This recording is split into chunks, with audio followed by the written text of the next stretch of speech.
जिसे सुनकर हमारा मेन कैरेक्टर कहता है, ये तो बहुत ज्यादा महंगा है और मुझे नहीं लगता कि कोई साइड इफेक्ट को मेरी तरह यूज भी कर पाएगा। जिसे सुनकर वो दुकानदार भी कहता है, मुझे इससे फर्क नहीं पड़ता कि कोई इसे यूज करे या फेंके, मुझे बस फर्क पड़ता है तो पैसों से। और ये सुनकर हमारा मेन कैरेक्टर सीधा सीधा कहता है, अच्छा अब मैं समझा, तुम इतना ज्यादा पैसा मांगते हो तो कौन ही तुमसे सामान खरीदेगा। और सच सच बताना कि ये आर्टिफैक्ट कितने टाइम से नहीं बिका है। और वो दुकानदार कहता है, ज्यादा नहीं, बस आधा साल हुआ है। जिसे सुनकर हमारा मेन कैरेक्टर कहता है, चल झूठे, मेरे हिसाब से ये 3 सालों से नहीं बिका है। जिसके बाद हमारा मेन कैरेक्टर उसे लिफाफा देते हुए कहता है, ये पकड़ 1.8 मिलियन बेल्स, और अगर तुझे नहीं बेचना है तो मत बेच, क्योंकि मुझे नहीं लगता आगे आने वाले 3 सालों में भी कोई ऐसा इंसान आएगा जो कि मुझसे ज्यादा इस चीज के पैसे देगा। और वो शॉपकीपर तो अभी भी अपनी बात पे अड़ते हुए कहता है, ये चीज तो आराम से 2.5 मिलियन बेल्स में बिक जाएगी, तो मैं इसे तुम्हें क्यों बेचूं। जिसे सुनकर हमारा मेन कैरेक्टर कहता है, अच्छा, पर तुम्हारे पास इस चीज का क्या प्रूफ है, ये आर्टिफैक्ट सच में एंशिएंट डंजन से लाया गया है। और ये सुनते ही तो वो दुकानदार हमारे मेन कैरेक्टर के हाथ से वो लिफाफा छीनते हुए कहता है, ठीक है, अभी मेरा मूड ठीक है, इसीलिए ले जाओ। जिसके बदले में हमारा मेन कैरेक्टर उसे थैंक यू कहता है। और तभी वहां पर पीछे से अकीलेन आते हुए कहता है, ऑस्कर, क्या तुमने शॉपिंग कर ली। जिसे सुनकर हमारा मेन कैरेक्टर कहता है, हाँ, मेरी तो हो गई। वैसे तुम कहाँ पर चले गए थे, क्या तुम भी कुछ शॉपिंग करने गए थे, और वैसे तुम ये खा क्या रहे हो। और अकीलियन बताता है, नहीं, मैं तो पास वाली दुकान पे गया था, जहाँ के शॉपकीपर ने मुझे ये खाने को दिया। और हमें इसकी भी छोटी सी स्टोरी पता चलती है। जब हमारा अकीलियन पास वाली दुकान पे गया तो वो जाकर उस दुकानदार को घूरने लगा, और ये देखकर वो दुकानदार डर जाता है और अकीलियन को खाने के लिए दे देता है। जिसके बाद हमारा मेन कैरेक्टर और अकीलियन व्हाइट टावर के लिए निकल जाते हैं, जहां पर हमें दिखाया जाता है कि वो दोनों कैरेज में जा रहे थे, और कैरेज के अंदर तो अकीलियन सो गया था। वहीं हमारा मेन कैरेक्टर तो अभी भी उस ब्रेसलेट के बारे में सोचते हुए कहता है, अगर अभी की पावर्स से देखें तो इस ब्रेसलेट की कीमत ऑक्शन में ब्लैक मार्केट से 10 गुना या उससे ज्यादा बढ़ जाती है, और अभी तो मैंने इसकी पूरी पावर्स अनलॉक ही नहीं की है। मुझे लगता है कि इसके अंदर वॉयलेट टावर की और भी इल्यूजन स्किल होगी। और ऐसा कहकर हमारा मेन क्रिएटर उस ब्रेसलेट की मदद से अपना एक क्लोन बनाता है, जिसे देखकर वो कहता है, ये तो बिल्कुल मेरे जैसा है, क्या मैं इसके अंदर कुछ और भी चेंज कर सकता हूँ। और ऐसा कहकर जब वो चेंज करता है तो वो देखता है उसका हाथ बंदूक में बदल चुका है, और ये देखकर वो कहता है, लगता है मुझे इसमें और भी ज्यादा प्रैक्टिस करने की जरूरत है। फिर वो सोचता है कि मैं इस क्लोन से जो चाहूँ वो करा सकता हूँ, और जब वो ऐसा करता है तो वो क्लोन बिल्कुल हमारे मेन कैरेक्टर के स्टाइल में बैठ जाता है। और उस क्लोन को देखकर हमारा मेन कैरेक्टर कहता है, ओह, जितना मैंने सोचा था ये तो उससे भी ज्यादा बेहतर है, पर ये करना फ्री नहीं है, इसे करने में मेरा हर सेकंड में 1% माना एब्जॉर्ब होता है, और अगर मैं इस क्लोन को 10 सेकंड तक रखूं तो ये मेरा टोटल में 40% माना एब्जॉर्ब कर लेगा, और जब मैं इसमें अपना माना डालना बंद कर देता हूं तो ये क्लोन 10 सेकंड में अपने आप ही गायब हो जाता है। पर चलो, ये इतना भी ज्यादा खराब नहीं है।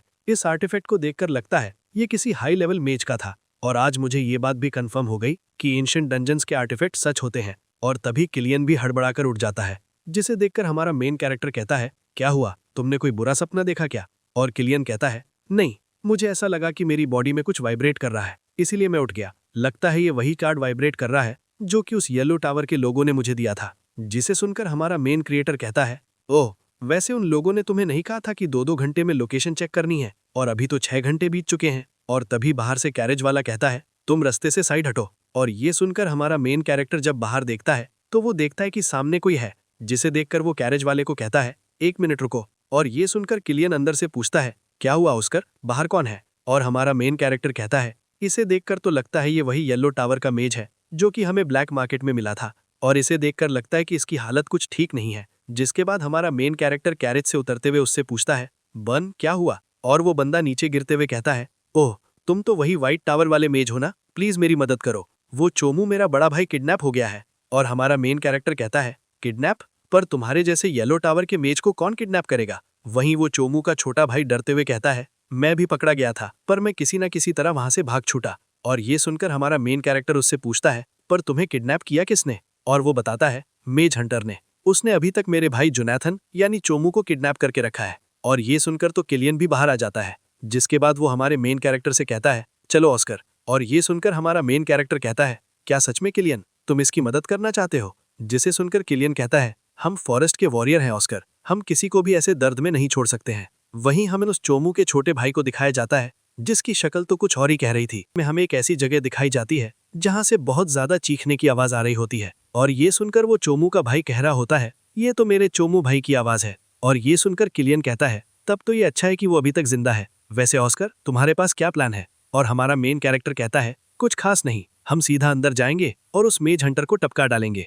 जिसके बाद हम उस चोमू को बचा लेंगे। और ये सुनकर किलियन कहता है, अच्छा प्लान है। वहीं पीछे से वो चोमू का भाई कह रहा होता है, ये अभी कैसा प्लान है। पर किलियन उसकी बात थोड़ी सुनने वाला था। वो तो सीधा जाकर दया बनते हुए उस घर का दरवाजा तोड़ देता है। जिसके बाद हमारा मेन कैरेक्टर और गिलियन जैसे ही उस घर के अंदर जाते हैं, तभी उनके पैरों तले जमीन खिसक जाती है, जिससे वो दोनों अचानक ही नीचे गिरने लगते हैं। पर हमारा ऑस्कर तो मेन कैरेक्टर है, इसीलिए वो ऐसे कैसे नीचे गिर सकता है। जिस कारण वो सीधा किलियन के ऊपर लैंड करता है। जिसके बाद हमारा मेन कैरेक्टर खड़ा होकर कहता है, किलियन मुझे यहाँ पर कुछ अजीब लग रहा है, और ये कुर्सी से बंधा हुआ बंदा कौन है? ये तो वो चंपू नहीं है? जिसे सुनकर किलियन कहता है, अच्छा रुको मैं एक बार चेक करता हूँ। और ऐसा देखकर किलियन जब उसके पास जाके उसका चेहरा देखता है तो वो खुद चौंक जाता है और कहता है, हाँ ऑस्कर, ये तो वो चंपू नहीं है, और ऊपर से ये जो भी बंदा है वो मरा हुआ है। जिसे सुनकर वो चंपू का भाई पीछे से कहता है, तुम इतनी लापरवाही के साथ कहीं भी ऐसे कैसे घुस सकते हो? जिसे सुनकर हमारा मेन कैरेक्टर कहता है, हाँ पर तुमने हमें ये तो नहीं बताया कि यहाँ पर कोई और दूसरा बंदा भी ट्रैप है, और वो तुम्हारा बड़ा भाई चंपू किधर है? और तभी वो चंपू बीच से आते हुए कहता है, सरप्राइज, हमें नहीं पता था कि तुम दोनों इतनी आसानी से फंस जाओगे। और ये सुनकर किलियन गुस्से में कहता है, एक जाल, क्या तुम दोनों मेज हंटर हो? जिसे सुनकर वो दोनों कहते हैं, मेज हंटर, ये नाम हमें पसंद नहीं है, इसीलिए अभी हम दूसरा नाम सोच रहे हैं। पर तभी हमारा मेन कैरेक्टर कहता है, अबे ओए, कचरे के ढेर में उगे हुए आलू, चुप। और हमने तो सुना था कि तुम दोनों उन्हीं मेजेस को पकड़ते हो जो कि अकेले घूमते हैं, तो इस बार हम दोनों को कैसे पकड़ा? जिसे सुनकर वो चंपू कहता है, ये तो पहली बार है जब हमने दो बंदों को एक साथ पकड़ा है, जो कि हमारे लिए बहुत अच्छी बात है। और वो चंपू का भाई कहता है, हाँ भाई, मैं तो अभी सोच के एक्साइटेड हो रहा हूँ कि इन दोनों को टॉर्चर करने के बाद हमें कितना सारा मैजिक मिलेगा। और वो चंपू कहता है, हाँ भाई देखो तो, आज तो हमने व्हाइट टावर के राइजिंग स्टार को भी पकड़ा है। जिसे सुनकर हमारा मेन कैरेक्टर अपने मन में कहता है कि जैसा कि मैंने सोचा था, ये मेज हंटर्स दूसरे मेजेस को पकड़ के उन्हें टॉर्चर करके उनका मैजिक चुराते हैं। जिसके बाद वो किलियन से कहता है, तू भी सावधान हो जा, क्योंकि यहाँ से भागने का कोई रास्ता नहीं है, हमें इन्हें टपकाना ही पड़ेगा। पर किलियन किसकी सुनने वाला था? वो तो पावर अप करते हुए कहता है, ऑस्कर तुम चिंता मत करो, मैं इन दोनों को अकेला ही संभाल लूंगा। जिसके बाद किलियन बहुत ही ज्यादा गुस्से के साथ उस चंपू के ऊपर हमला करता है, और अपने ऊपर हमला आता हुआ देखकर चंपू शॉक हो जाता है। पर तभी अचानक से कुछ ऐसा होता है जिससे किलियन वहीं पर रुक जाता है, और ये देखकर चंपू घबराते हुए कहता है कि तुम्हारी स्पीड तो बहुत ज्यादा तेज है, एक बार के लिए तो मुझे ऐसा लगा कि मैं मर ही गया था, पर ये तो अच्छा हुआ कि मैंने टाइम रहते हुए उसे एक्टिवेट कर दिया था। और ये देखकर हमारा मेन कैरेक्टर भी पीछे से चिल्लाते हुए कहता है,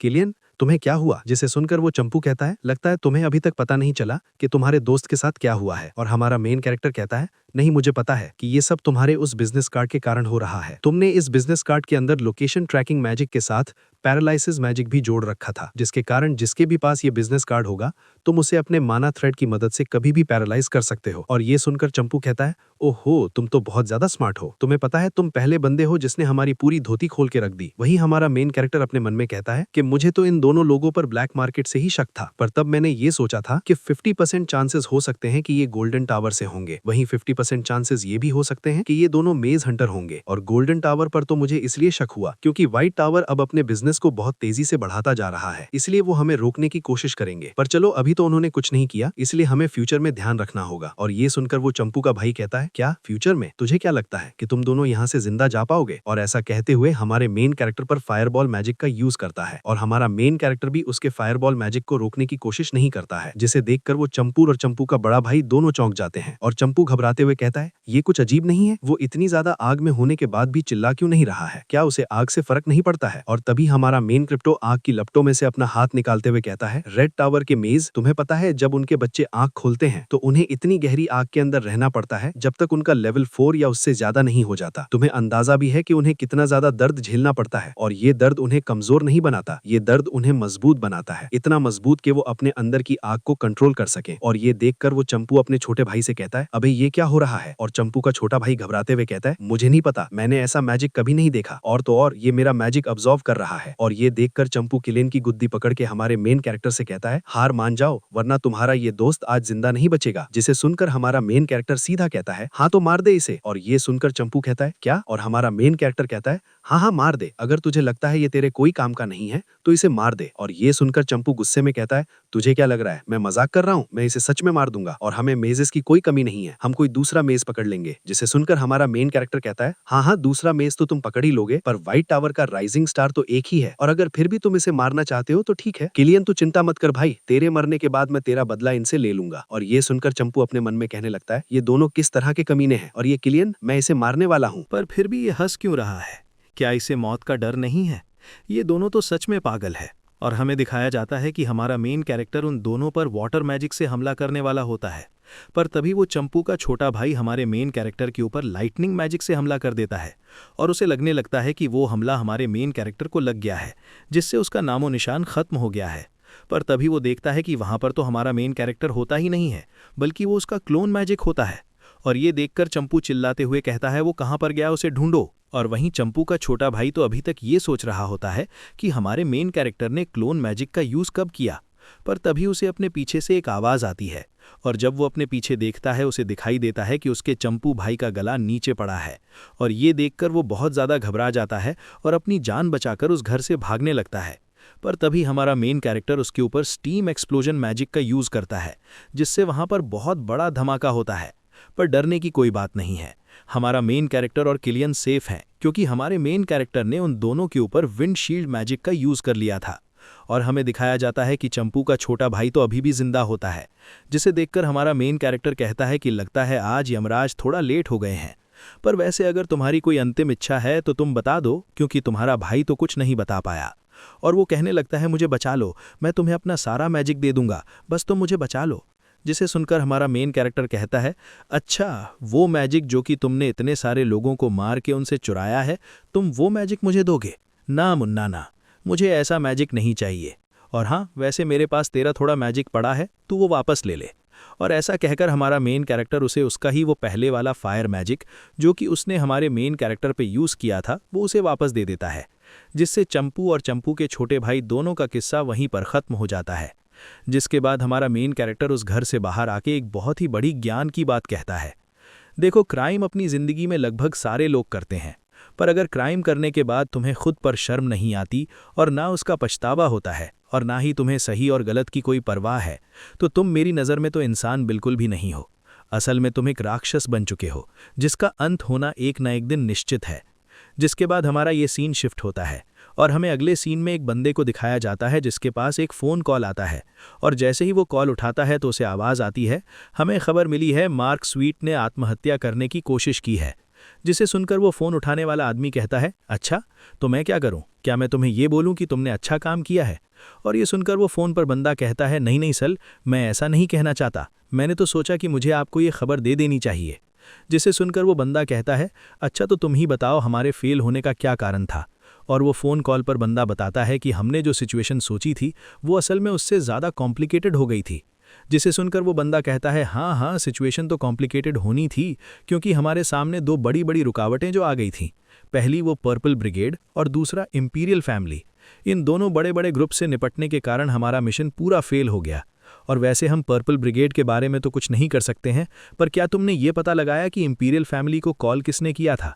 और वो फ़ोन कॉल पर बंदा बताता है हाँ, उसका नाम है ऑस्कर क्रूसियन। जिसे सुनकर उस बंदे की पेन रुक जाती है और वो कहता है ये कितना अजीब बना है ना, जब कुछ महीने पहले मैंने तुम्हें उसे रास्ते से हटाने को कहा था, तब तुमने मुझे कहा कि मैंने उसे रास्ते से हटा दिया और उसके बाद उसने कैडना फ्लू की वैक्सीन बनाई, उस सिल्क कोप को हराया और अब उसने ब्रांड में इतना बड़ा धमाका किया। क्या वो कोई भूत बन गया है जो कि केवल हमारे ही रास्ते में आ रहा है? और ऐसा कहते हुए वो बंदा बहुत ही ज़्यादा गुस्से के साथ उस पेन की निब तोड़ देता है। और इतना गुस्सा देखकर वो फ़ोन पर बंदा कहता है मुझे माफ़ कर दीजिए। जिसे सुनकर वो बंदा कहता है माफ़ी से कुछ नहीं होगा, अब हम अपने क्रिसमस का प्लान कैंसिल करते हैं, क्योंकि हमने तुम्हारी नाकामयाबी देख ली है और तुम उनके कोई काम के नहीं हो। इसीलिए उन्होंने कहा है कि वो अब अपना मैटर खुद ही संभालेंगे। और ये सुनकर वो फ़ोन कॉल पर बंदा चौंकते हुए कहता है क्या? जिसे सुनकर वो दूसरा बंदा कहता है हाँ, उन्होंने फैसला कर लिया है कि अब वो ये मैटर खुद ही संभालेंगे। वैसे अब तुम मुझे ये बताओ कि विंस की क्या खबर है, और इस बार मुझे निराश करने की कोशिश बिल्कुल भी मत करना। जिसके बाद हमारा ये सीन यहीं पर कट हो जाता है और हमें वाइट टावर का सीन दिखाया जाता है, जहाँ पर हमें दिखाया जाता है कि हमारा मेन कैरेक्टर और किलियन वाइट टावर पहुँच चुके हैं। और उन दोनों को देखकर वाइस टावर मास्टर बहुत ज़्यादा खुश हो जाते हैं और वो कहते हैं तुम्हें पता नहीं है कि आज मैं कितना ज़्यादा खुश हूँ, क्योंकि उन मेज हंटर्स ने लगभग 14 मेजेस को ख़त्म कर दिया था और कल तो मुझे ये न्यूज़ मिली थी कि उनमें से एक लेवल 6 का मेज भी था और उस दौरान तुम दोनों उन मेज हंटर्स से लड़ाई कर रहे थे। और किलियन कहता है कि वो मेज हंटर बहुत ज़्यादा बेकार थे, क्योंकि उनकी चालें बहुत ज़्यादा गंदी थी। अगर उस दिन मेरे साथ ऑस्कर ना होता तो मुझे लगता है कि मैं भी मारा जाता। जिसे सुनकर वाइस टावर मास्टर कहते हैं किलियन ऐसा मत कहो, मुझे पता है कि तुम बहुत ज़्यादा लापरवाह हो गए थे और आगे से अब अगर कोई अजनबी तुम्हें कोई मैजिक आइटम दे तो वो ध्यान से लेना और किलियन कहता है, हाँ मास्टर, मुझे मेरा सबक मिल गया है और इसीलिए मैं आगे से ऐसी गलती वापस नहीं करूंगा। और वाइस टावर मास्टर भी उसे पुचकारते हुए कहता है, हाँ हाँ किलियन, मुझे पता है तुम ऐसी गलती वापस नहीं करोगे, इसीलिए रो मन। और ये ड्रामा देखते हुए हमारा मेन कैरेक्टर कहता है, मुझे अपने लिए बुरा लग रहा है यार, ये सारा काम तो मैंने किया और ये प्यार किलियन को मिल रहा है। जिसके बाद वाइस टावर मास्टर हमारे मेन कैरेक्टर से कहते हैं, ऑस्कर, तुमने बहुत बढ़िया काम किया। अरे हाँ, ऑस्कर नहीं, अब से मैं तुम्हें व्हाइट टावर का यंग नोबल बुलाऊंगा। जिसे सुनकर हमारा मेन कैरेक्टर कहता है, क्या? और वाइस मास्टर कहते हैं, इसमें इतना सरप्राइज होने की क्या बात है, तुमने ब्रांड में इतना बढ़िया काम किया, इसीलिए तुम एक अच्छा सा निकनेम तो डिजर्व करते ही हो। और ये निकनेम मैंने तुम्हारी पर्सनैलिटी को देखकर बनाया है, क्योंकि जब तुम मैजिक कास्ट करते हो तो वो बहुत ज्यादा रिफाइंड, एलिगेंट और ब्यूटीफुल होता है। जिसके बाद हमें निक नेम के बारे में बताया जाता है। निक नेम ऐसे नाम जो कि किसी बंदे को उसकी पर्सनालिटी, काबिलियत और प्यार से दिए जाते हैं। वैसे ही सीनियर सुपरिटेंडेंट एड वॉकर का निक नेम है ब्लैक स्वॉर्ड, और वैसे ही किलियन का निक नेम है राइजिंग स्टार, और वैसे ही हमारे मेन कैरेक्टर को पिछली लाइफ में बहुत सारे निकनेम्स मिले थे, जैसे व्हाइट मेज, मास्टर ऑफ विंड, मेज ऑफ एब्सोल्यूट परफेक्शन और मुंडन क्रिएटर। पर इस बार जो हमारे मेन कैरेक्टर को नाम मिला है द यंग नोबल, उससे उसे बहुत ज्यादा शर्मा रही है और वो कहता है कि मैं भी चाहता हूं कि मेरा नाम भी थोड़ा कूल हो, जैसे किलियन का नाम कितना ज्यादा कूल है, द राइजिंग स्टार। और किलियन भी उसके मजे लेते हुए कहता है, अरे ऑस्कर, इतना निराश मत हो, तेरा नाम भी बहुत ज्यादा कूल है, पर मेरे जितना नहीं। और अगले सीन में हमें दिखाया जाता है कि कोई दरवाजा नॉक करते हुए कहता है, वाइस टावर मास्टर, कोई रेड टावर का मेज आपसे मिलने आया है। जिसे सुनकर वाइस टावर मास्टर कहते हैं, अच्छा वो आ गए, उन्हें अंदर आने दो। तो मुझे टाइम का पता ही नहीं चला, क्योंकि मैं ऑस्कर और किलियन को देखकर बहुत ज्यादा एक्साइटेड जो हो गया था। जिसके बाद हमें दिखाया जाता है वो रेड टावर का मेज अंदर आकर हमारे वाइस मास्टर को ग्रीट करते हुए कहता है, मेरा नाम है करीम और मैं रेड टावर से लेवल 6 का मेज हूँ, और बहुत बहुत थैंक यू जो कि आपने मेरी रिक्वेस्ट को इतनी जल्दी एक्सेप्ट कर लिया। जिसके बाद हमारे वाइस मास्टर भी उसे अपना इंट्रो देते हैं, मेरा नाम हैमर ग्लिमविट्स और मैं व्हाइट टावर का वाइस मास्टर हूँ। जिसके बाद वो करीम और वाइस मास्टर हाथ मिलाते हैं और करीम वहां पर ऑस्कर और किलियन को देखकर कहता है, लगता है आपकी कोई मीटिंग चल रही थी। और वाइस मास्टर कहते हैं, हाँ हाँ, ये दोनों एक अर्जेंट रिपोर्ट लेके आए थे जो कि आपसे ही रिलेटेड है, इसीलिए आप सीट पर बैठिए, फिर अपन बात करते हैं। और ये सुनकर करीम सीट पर बैठते हुए कहता है, मुझसे रिलेटेड? आप कहना क्या चाहते हैं? और वाइस मास्टर कहते हैं, आज तुम हमसे मेज हंटर्स की इन्फॉर्मेशन शेयर करने आए थे ना, तो चलो आज हम भी तुमसे कुछ इन्फॉर्मेशन शेयर करते हैं। और करीम कहता है, कैसी इन्फॉर्मेशन? और वाइस टावर मास्टर कहते हैं, जिन मेज हंटर्स की तुम इन्फॉर्मेशन लेके आए हो वो मारे जा चुके हैं। जिसे सुनकर करीम बिल्कुल शॉक हो जाता है और वो कहता है, क्या वो मारे जा चुके हैं? क्या उन्हें गोल्डन टावर वाले लोगों ने मारा है? और वाइस मास्टर कहते हैं, नहीं नहीं, उन्हें जिसने मारा है वो तो तुम्हारे सामने बैठे हैं। और ऐसा कहकर वाइस मास्टर हमारे मेन कैरेक्टर और किलियन पर इशारा करते हैं। जिसे सुनकर करीम कहता है, क्या इन दोनों ने? मुझे तो बिल्कुल भी विश्वास नहीं हो रहा, क्योंकि उन मेज हंटर्स ने हमारे और गोल्डन टावर के जिन मेजेस को मारा था उनका लेवल 5 और उससे ज्यादा था। और वाइस मास्टर कहते हैं, हाँ मुझे पता था तुम्हें इस पर बिल्कुल भी विश्वास नहीं होगा। ऑस्कर, क्या तुम इसे पूरी सिचुएशन एक्सप्लेन कर सकते हो कि वहां पर क्या क्या हुआ था? और हमारा मेन कैरेक्टर उन्हें सब कुछ बताता है कि जब वो उनसे पहले मिले थे तो उन्होंने किलियन को एक बिजनेस कार्ड दिया जिससे वो हमें ट्रैक कर पा रहे थे, और लास्ट फाइट में उन्होंने किलियन का उससे मैजिक भी सील कर दिया। और उसके बाद तो सबको पता ही है कि हमारी मेन कैरेक्टर ने उन दोनों का क्या हाल किया था। और ये सारी बात सुनकर करीम कहता है, तुम्हारी बातों से लगता है कि वो इतने ज्यादा ताकतवर नहीं थे, क्योंकि शायद वो कोई अच्छी फैमिली या मैजिक टावर से नहीं होंगे। और ये सुनकर हमारा मेन कैरेक्टर अपने मन में कहता है, ये करीम तो उन बूढ़े लोगों की तरह बात कर रहा है जो कि छुआछूत, जात पात में भरोसा रखते हैं। इसके हिसाब से तो इसे केवल यही लगता है कि केवल ऊंची जात के लोग ही मैजिक को अच्छी तरीके से यूज कर सकते हैं। जिसके बाद करीम आगे पूछता है, वैसे तुम दोनों हो कौन? तुमने अपना इंट्रोडक्शन नहीं दिया। और ये सुनकर हमारा ऑस्कर और किलियन उसे अपना इंट्रो देते हैं। और ये इंट्रो सुनकर करीम हमारे मेन कैरेक्टर से हाथ मिलाते हुए कहता है, ओहो, तुम तो क्रूसियन कंट्री के पैट्रियार्च हो, तुमसे मिलकर बहुत खुशी हुई। और हमारा मेन कैरेक्टर उससे हाथ मिलाते हुए अपने मन में कहने लगता है, ये बंदा कितना ज्यादा गिट है ना, ये तो ऐसे रिएक्ट कर रहा है जैसे किलियन तो यहाँ पर है ही नहीं, क्योंकि किलियन थोड़ी नीची जात से आता है। और अगर इसे पता भी चल जाए कि मैं ऑस्कर से जूझो, जो कि अपनी पिछली लाइफ में एक अनाथ था, तो भी ये मुझसे हाथ नहीं मिलाएगा। वहीं करीम तो हमारे मेन कैरेक्टर से हाथ मिलाने के बहाने उसके अंदर झांकने की कोशिश कर रहा होता है, पर उसे हमारे मेन कैरेक्टर के अंदर कुछ नहीं दिखाई देता। और ये सब देखकर करीम बिल्कुल शॉक हो जाता है। और ये देखकर वाइस मास्टर कहते हैं, लगता है तुम बहुत ज्यादा थक गए हो, तो क्यों ना आज रात तुम व्हाइट टावर में रुक जाओ, और करीम अपनी सीट से उठते हुए कहता है, अरे नहीं नहीं वाइस मास्टर, आज हमें और भी कई जगह जाना है, इसलिए मैं चलता हूँ। और इसी के साथ ये पार्ट यहीं पर खत्म होता है। आगे के पार्ट्स आपको चैनल पर जल्दी मिल जाएंगे। तब तक के लिए गुड बाय।